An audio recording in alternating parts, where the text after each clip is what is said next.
I was listening back to a show that you were on of ours, Dan. A listener called up and said, one of our biggest problems as a country is that Americans, by and large, believe that it's our right to be wasteful, to pollute, to just do what we want with the earth. Do you think that there's some truth to that?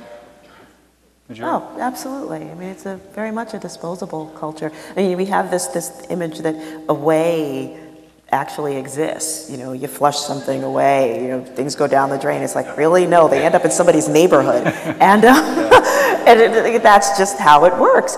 And because we aren't as compact a nation as, you know, many as there are, in particular in Europe, you know, where they absolutely, I think the development of so many of the regulations there really happened because they had no choice, you know, because things were just so close together.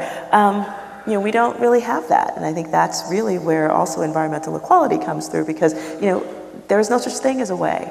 It goes someplace. And ultimately, we pay for it. We pay for it in public health costs. We pay for it, you know, in terms of lost productivity. We pay for it in just the kind of compromised quality of life that people live. And that's just not appropriate. It's something you said earlier was interesting, the idea that you would go visit people who were providing, say, the coal, and then you were the burner on the other end. You were the person who was using the coal. It almost seems as though we should be made to go to the other end of things. Like when we say away, we should be able to take a little field trip and go to the outflow of that pipe and just see, you know, where the stuff comes out, you know? I'm all for that, actually. I think that's a great idea. It is, absolutely. I mean, I think, too, if you want to eat meat, you should kill a chicken someday and see what that's all about. I mean, it's the same idea of a lot of chicken killers in the house. It's the same idea of taking responsibility. I mean, we're in a world where we don't see the consequences of our actions. And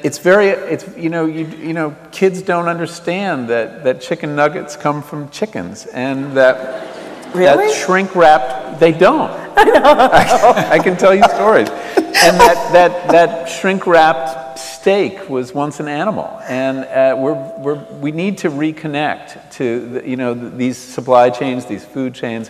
On the general issue of waste, that was the frontier idea. You know, you sort of fuck things up here, and then you move there, and then you move there, and you move there.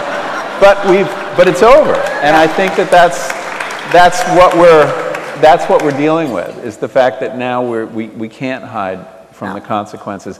But to be hopeful, we have seen in just the last few years norms change on these questions. I mean, I'm old enough to remember a time where throwing trash out of the window of your car, you didn't give a thought to it. Mm-hmm. You don't do that anymore.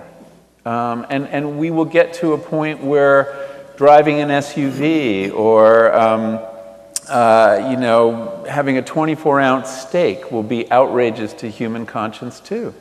Well, we've already seen at least one sustainability bankruptcy, and that was Hummer. That's right. Too big, too wasteful, and it went under. Yeah. And they tried to sell it off. They couldn't sell the brand off. Good example. There's someone in the audience I know who's driving a Hummer who's going,